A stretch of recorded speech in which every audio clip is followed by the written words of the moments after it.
Hey, what's up, guys? This is Michael Rosado here with the MR3 Experience one-on-one with Dr. Kurt Barnhill. Hey, Kurt, my friend, welcome to the show. Thank you. It's nice to be here. Yeah, we chatted for a little bit, kind of off the recording, and um, so bring me up to speed a little bit. This morning, you were able to volunteer at what race? Yeah, we've been having it's around the Valentine's holiday every year. It's called Run for Your Heart. It's down here in Stuart, Florida. And actually, it's made the running or Fleet Feet top races or something out of all the Fleet Feets in the US. It's Really? made a top Okay. number somewhere.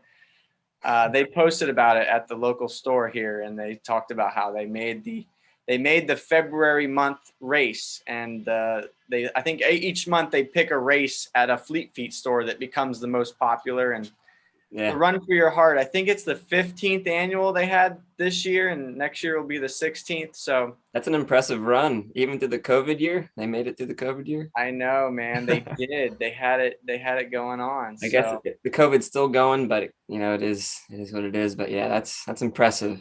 yeah, they had, I think, 530 participants this morning. Nice, That's um, that's between the 5K and the 10K that was ran today. So nice. yeah, it was So instead of fun. the tri bike, you busted out the mountain bike. I did. I commuted over there on the mountain bike. That's what I recalled you saying. Awesome. So you got some good time on the bike at least, and was able to give back to the community. Yeah, I definitely found the volunteering opportunities are a great experience for sure. The last year, actually, I volunteered at the Tri-Gator sprint race, which is Nice. is the club here at University of Florida. It's the club that actually introduced me to the sport. And this year, I'm actually going to race it. But it's a great event, to really volunteer, give back to the community, especially, as an alumni, I was able to do that last year and, see some great competition and kind of see that excitement of, first timers going out there and finishing their first triathlon. I remember that, experience for me was with the Tri-Gators and meant a lot as well. So, um, Right. yeah, so, What's the distance on that triathlon? I've heard about it. I've never done it, but I know it's a different like yeah, the distance of that triathlon is what you were asking. What was the the distance? Tri-Gator one. So the year that last year, I believe it was the first year or second year, they actually have a full distance sprint Uh, triathlon, roughly full distance. It's about a 10-mile bike and a 5K run. The swim is in a pool though, so that is the big kind of the big difference there. With a time trial start, and it's about, I think, a 400-yard swim. So a little bit shorter in the overall um, kind of sprint distance world, but it's a pretty decent bike. It's actually pretty challenging. It has a couple little, long kickers and climbs. I think at the turnaround, it's a 3-loop course on the bike, and then I think for the 5K, it's a 1 or 2 loop on the 5K. But it's an excellent event. I think it's the only triathlon in the Gainesville area.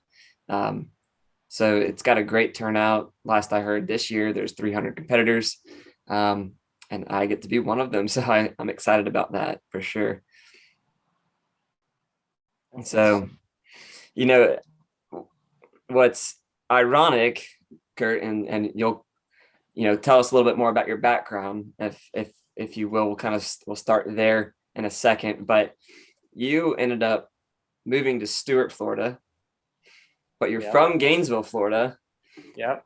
I grew up in Stuart, Florida, and then moved to Gainesville, Florida. So we kind of flipped I heard you were location. moving to Gainesville, and you heard I was moving to Stewart, so you said, "I'm getting out." I'm getting out. That may be half true. No, I'm just kidding. You know We what? would When have the been, competition gets too tough, I guess you just got to go somewhere else to yeah, beat up. man. I think we would have killed each other training together, probably. No, man, no, that was pretty cool.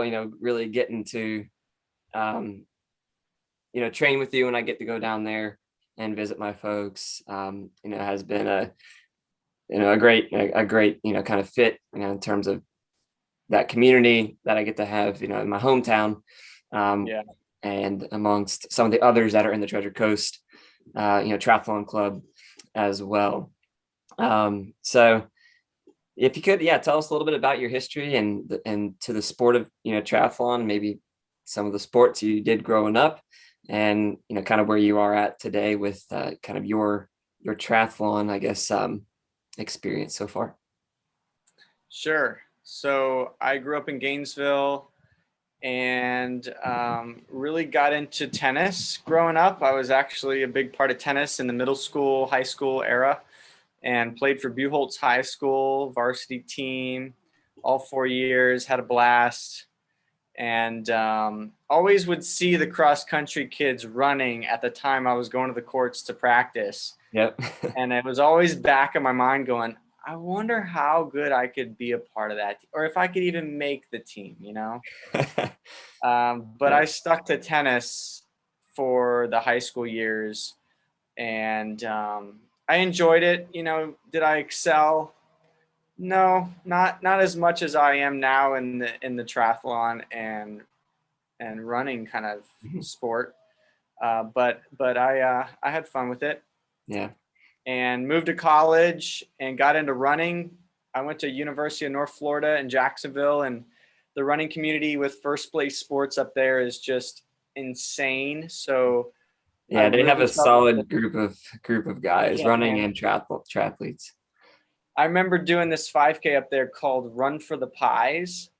Oh yeah. And this race is like, it's just been around forever. And if the men run a certain time, you get a pie.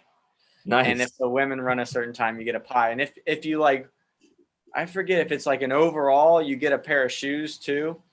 Yep. Yep. Um, remember I that race? I raced it a couple times, Okay. and I think It's you had to break like 16:15 to get the it shoes. was it was tough. The And I shoes think was a certain one. I squeaked by with a 16:12. Oh my gosh, It, that's it was awesome. it was a great time for me when I was kind of Yeah, really I just was running.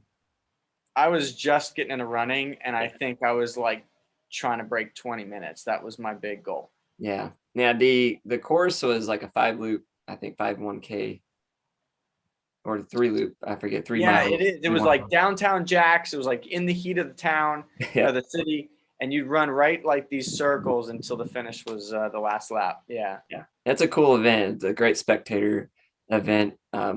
Especially for, some of those faster guys. You're not just going out and running by yourself, but you have, you know, friends and family out there just cheering you on, and then obviously some great incentives to run fast, get to the Oh finish yeah. line Oh with yeah. the PR. So Yeah. that's cool. So Yeah, yeah, so you I think you hit on this. So you went to college at, was it not Flagler? North Florida. North Florida. North Florida. And Yeah. studied, was it for your undergrad? What did you Exercise study? physiology. All right. And then Yeah, from we did. there, you went on to I went become on a chiropractic school. a chiropractor, which is why you are now Dr. Kurt Barnhill. That's right. I finally got my doctorate, and it was a fast program down in Great. Daytona Beach in Port Orange, Florida, Okay. and went to school and put my mind to the grindstone and made it through in about 3.5 years, Yeah. and graduated in 2014. Moved down to Stuart, Florida, in 2014, and started practicing down here. Um, with a sports chiropractor who was big in the running community down here in Stewart. So I met a ton of runners very fast. I met a ton of triathletes very fast. I became integrated with them, and treated them and helped them reach their health needs and prevent them from Yeah. getting hurt. Well, that's great. I'll stop there. I know there's a little bit more to that story in terms of, your career, but you know, as I've gotten to know you, I was thinking back, when the first time to me that I was like, hey, this is the first time actually I ever really met this guy in person. I think we followed each other maybe on Strava. Again, you moved to Stewart, I moved out. But going back to Treasure Coast, I think we may even had a ride or two that we were together, but didn't even know about it, and maybe even raced against each other in a couple of local, maybe the Pineapple 5K. I don't know if you've done that one, but I have. that's definitely a popular one down there. But in 2017, we raced Haines City together, and I guess again, I was just following you on Strava, made the connection that we're both racing, and we were able to link up before the race and just, I think get a quick photo together, encourage each other. Right before the race, it was my first half Ironman, and I think at that time you had done how many halves and how many fulls? Oh gosh, 2017 was a big year, man. I was gearing up to Chattanooga. That was my second Ironman. So I probably had done 10 half irons by that time, or That's impressive. 8 to 10 halves, and I was gearing up for my second Ironman in 2017 in Ironman, Florida. I'm Yeah, sorry, Chattanooga. yeah. Yeah. That was an amazing experience getting that first one knocked out of the way though, and I appreciated really just the time that you were able to take to come say hello real quick, and let's start our friendship off on the right foot. And I think you started it off by beating me by about 35 minutes that day. I had more experience. That was to be expected, and Oh man, I mean, doing your first one at Haines City, that's a tough half. I mean, it's got some really hard hills on the run course and yeah, some rolling hills on the bike course, and yeah, it's a lake swim, so normally you're not getting that saltwater buoyancy and a lot of turns with that Ironman M yeah, design that was a have. crazy swim.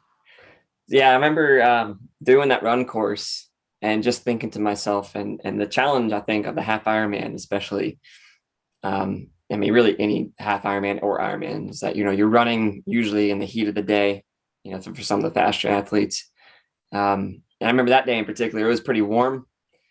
I think though that course with that half marathon course, I wouldn't run that as an open half marathon, even if it was in the best conditions in the morning. Um, that course is very challenging. Yeah. So Yeah, it beats you up each lap. I think we did like 3 laps, right? 3 laps. Yep, it was 3 laps. I think I made it at about 4.5 or 5 miles before I slowed up, and then I hung on, and I almost clipped like 5:05 that day for my first, and I was pretty pleased with it. But I had a rough swim. The swim wasn't the best, and I remember that being like, well, this is something to build on. This is something to tackle, and I think I've come a long way from that day, just really focusing on getting comfortable swimming in the open water, swimming in a wetsuit. I've been able to go down to the Treasure Coast and do some open water swims down there with the groups down there, which has been fantastic. And then some of the springs up here in Gainesville, Florida. So, well, I wanted to highlight, I guess, some of your PRs. So let's go through that real quick. So you have an Ironman PR. This is in Cozumel. I don't have the years, but a 9:31. That is solid. 31. 9:31. That was, And I'll tell you, if you want to go fast, go to Cozumel. Go to really Cozumel. It's got the down, it was like a down current swim. nice. And you swim along the coast of that island, and they always send you with the current. So it's downstream. You get out, and if you start, it depends on the day because it could be really windy on the island. Right. That's the biggest thing is they Right. talk about the winds. But the year I did it, the winds were mild. They weren't extreme, which made me allow a faster bike on Yeah. that course. And Yeah. it's like 3 laps around the whole island because there's not much room. There's only one road around that place, and we ride all the way around 3 times. And I remember going on the third lap, my right hip and glute locked up. I have never felt such a thing. And I was pushing pretty hard on the bike. So I was like, oh man, You remember your split on the maybe I've bike? really done, I don't remember my split. Yeah. But I was like, maybe I've overdone it. You know what I mean? When you get that feeling Yeah. and I'm like, I got a marathon to run and my hip is already jacked up. So I started jamming my glute into my bike seat. I started using the pointy piece of the bike seat to actually do like trigger point therapy on my glute. That's impressive. And, Oh man. and I'm coming into transition and I'm thinking, That's if this thing doesn't release, unreal. I'm just gonna have to call it. Yeah. Yeah, that's And I had to, and I started the marathon and the hips started to open up, the muscles were okay, and good. I was able to run. I was able to run pretty solid. Yeah. Well, that's awesome. That's awesome, man. I've had my fair share of injuries here in the past year or two. You know a little bit about We all that. do. But Yeah. I'd like to hit on that, briefly in terms of what you do with your chiropractic work and also rehab work. But looking at your half Ironman PR, this was on another day we actually got to race together, which is pretty cool. And it ended up being my PR day as well. Yep. So you beat me by about 12 minutes. I think you got 4:24 at Gulf Coast, 70.3 this past year in 2021. And I think I finished in a 4:36, and it was like a 3-loop run course. And you ended up passing me, but because of the time trial start, you had started behind me by about 5 minutes or so, and then caught me eventually. But that was an incredible day, I think, for both That of was a us beautiful day, in man. terms of the experience. Yeah, the race day experience, the weather, everything just was fantastic. And not to mention, you really can't. To me, you can't have Kurt Barnhill without your wife, Chelsea Barnhill. I will highlight her just for a second, because on that same day, Chelsea raced. Was it her first half Ironman? It was her first half. So at Panama City Beach, Florida, she raced her first half Ironman and she won it overall, Yeah, which she is did. pretty incredible. And hats off to her. And definitely since Thanks. that time, y'all have been, great friends to us, me and Cassidy. And we were able to go to Worlds together last year, which was an amazing trip, racing, hiking a little Yeah. bit, and just taking it all in on the big stage. It was nice that we all qualified, Yeah. the Yeah. fact that that's just rare. Like to have you, me, and Chelsea and Cass all qualify in the same year. It was just cool to have that connection, Yeah. because that's a high stage to be at it, and Hmm. yeah, COVID changed some things, but it still was, you got to be top in your age group Right. in order to qualify. So Yeah. I think to me, what it was able to highlight was really the talent level of the North American age group field. it was. It was. North. I mean, there's a ton of fantastic, just incredible athletes from all different kind of disciplines, backgrounds, and age group across all age groups.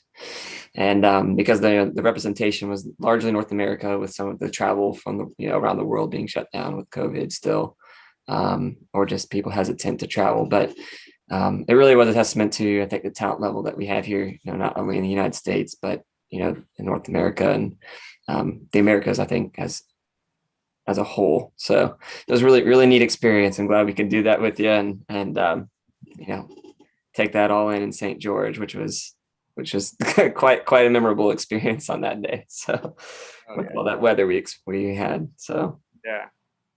Yeah. um, well, I wanted to also make sure that let's kind of shift a little bit here, and I wanted you to share a little bit more about how your career in the chiropractic field, um, has taught you about how the body moves, how it recovers, what are Mhm. some of the things that we need to do outside of, just training, swim, biking, and running to maintain longevity in the sport. I think consistency in the sport, which is really what is the most important in terms of progressing, through the sport into different, maybe longer distances or improving your times.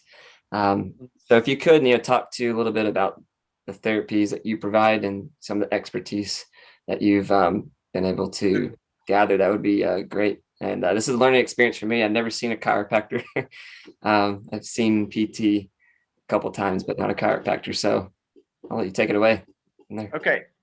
So in chiropractic school, I mean, you can kind of specialize in a lot of different areas, right? You can go pediatrics, kind of like when you're in medical school, right? You can go to different residencies and specialties to work on different areas, cardiology, dermatology, oncology, whatever you want to go towards. But in chiropractic, it's similar, Mhm. where you can specialize in pediatrics, sports chiro, upper cervical type work where they're only working on the neck instead of the rest of the spine. There's chiropractors that do that.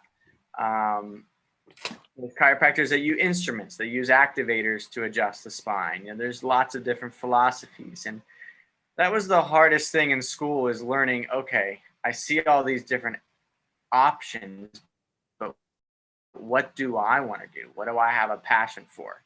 And, it's clear as day. I have a passion for sports. I have a passion for athletics. I have a passion for exercise. And so I started gearing myself towards that. And the number one thing that stuck out was active release. And active release is a soft tissue technique. And what it does is it starts looking at specific muscle structures, how to Mhm. stretch them, how to release them in a certain way. Yeah. And there's protocols that you learn. There's protocols for every muscle of the body. There's 606 muscles in this body that we have, and there's 606 protocols that I learned. They group it in upper extremity, lower extremity, and spine, which is where those muscles lie in the body. And so you don't learn all 606 in a weekend. You learn a section of an upper body type work, right? And then you learn what 110 Yeah. there, and you learn another section here. And so over the course of about 5 years, I've become full body certified, meaning I've learned all the protocols Nice. and even the nerve type protocols, which Yeah. they've come out with learning how to release the sciatic nerve where the piriformis is in the glute, learning Yeah. how to release carpal tunnel issues with the ulnar nerve and the median nerve area in the wrist. Yeah. I see, if I don't mind the Yeah. just commenting, because I experienced, I think, what was it? Sciatic nerve pinch that kind of kept me sidelined for a number of years. I probably should have gone and seen a couple different specialists, and I did get an MRI that can see inflammation, but maybe looking back, could have talked to an active release Yeah. therapy Yeah. chiropractor or physical therapist. I know a few physical therapists who do IRT as well. And Right. I just remember, though, working out the piriformis, and then finally got it to release. I was kind of using some tools to do that. Yeah. That's fantastic. I think there's a lot of things that are I guess nerve pinching that are very Yeah. hard to understand. Why is it continuing to happen, and what's out there to improve. Yeah. So I started doing active release, and I was like, this is the next thing, especially in athletics. And the cool thing was active release partnered up with Ironman, and they were actually out with. Your shirt there. I know they have the proud partner with their stuff, and Yeah. it was great because I was able to go to an Ironman event, and they had all active release people there, and I could volunteer and actually provide treatment for the athletes before they raced. Oh, cool. Very cool. So I got to do some of that stuff and Yeah. learn more as a student, before I graduated. Right there on the kind of the front lines of the sport. Yeah. I mean, that's a lot of folks come into Ironmans just from the bulk of their training with Mm-hmm. little niggles or whatever it is they're dealing with, and they want to get to that starting line as healthy as possible. And I don't recommend trying anything new the day before, or whatnot. Yeah. But yeah, that's a really great overview of kind of what I think I wanted, the viewers to kind of gather. If there's anything else you want to add to that, definitely take a few more Yeah. moments. Um, I think I think basically I've become more of a sports chiropractor that specializes in the soft tissue and biomechanics of the body. And with the endurance athletes, triathletes, swimmers, cyclists, runners, that repetitive stress on a body can really cause problems. And Yeah. I look at that, I find where the areas are and try to release or help untangle all the knots and things that happen from the thousands and thousands of steps and repetition of cycling and swimming of the shoulder, and help those release and get people better. That's my goal. Awesome. Well, I'm going to come see you, and I have another sciatic nerve issue, I think. Oh, um, it's common, man. That and neck issues with triathletes because they're all hunched in the arrow. oh yeah. Those are the two that get them. Oh yeah. I've been definitely hitting the gym a little bit more, especially because of the repetitiveness and the repetitive nature of our sport. Doing some more kind of stability stuff. And when I'm lifting weights, a little bit, slower, lift and resistance, since the repetitive motion is usually pretty quick. Right. You're firing the muscles pretty quickly. And so I've been definitely seeing some of that help in the gym. I know, training in the gym is a lot different, obviously, than getting therapy where you need to be focused on, getting healthier. Um, Yeah. so that's great. Kind of dovetailing into where you are, today. Um, you've recently opened up your own practice. So I'd love for you to talk about that real quickly and, what that means to you. Yeah, that's been stressful. It's been a lot of work, more than I'm used to, and my first 5 to 6 years as a chiropractor down here in Stewart, I worked with other docs, so I didn't have to have that business type mindset and responsibility. I just came in, clocked in, treated people, got them better, and got a paycheck, and that was good. Yeah.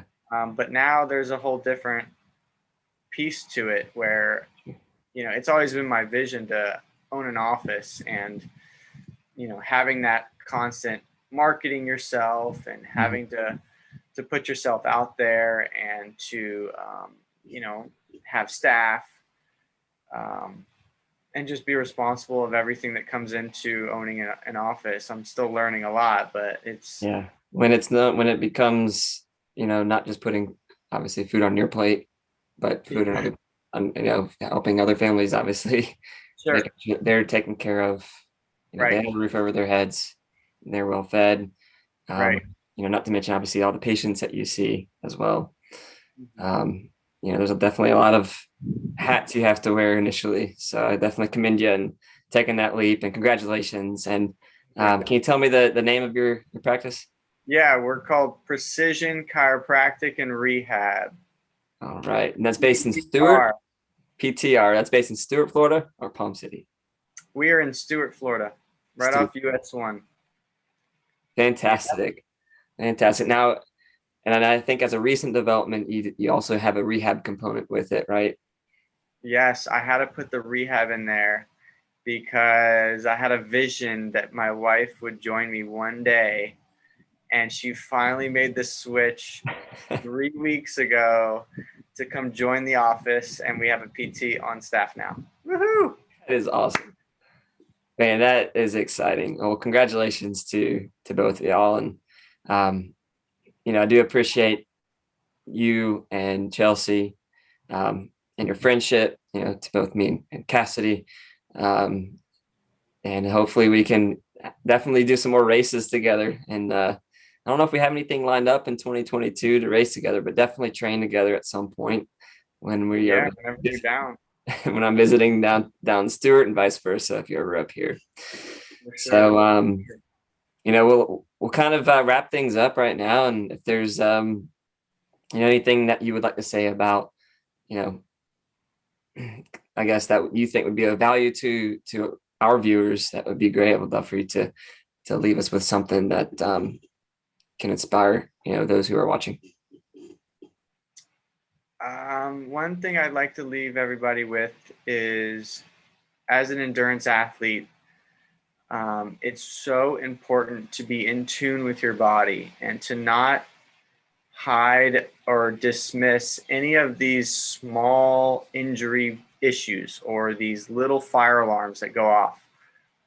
Pain is typically the last symptom that comes in before something gets worse. Mm-hmm. There's tons of issues that can be a part of the body that you don't notice, right? And then all of a sudden, when it starts becoming painful, that's a fire alarm. And don't ignore those. Get those looked at by a healthcare professional, a Right. chiropractor, a PT, somebody in the natural type approach. Yeah. It's important because they can be worked out before they become a complete issue, and you're sidelined and you're not training, and then you're frustrated. It's just being in tune on those little pieces that are causing you problems and getting them treated. And I think with that, it's you'll have a happy training and injury-free lifestyle. Well, that's great. That's fantastic. I appreciate the insight there, and leaving our viewers with take home message there. So, Kurt, thank you again. This has been fun. This is my first time doing this one-on-one for the channel. So appreciate you being my guinea pig, and do appreciate our friendship. It's been great, and look forward to many years training together. We'll see you later. All right. Okay. Thanks.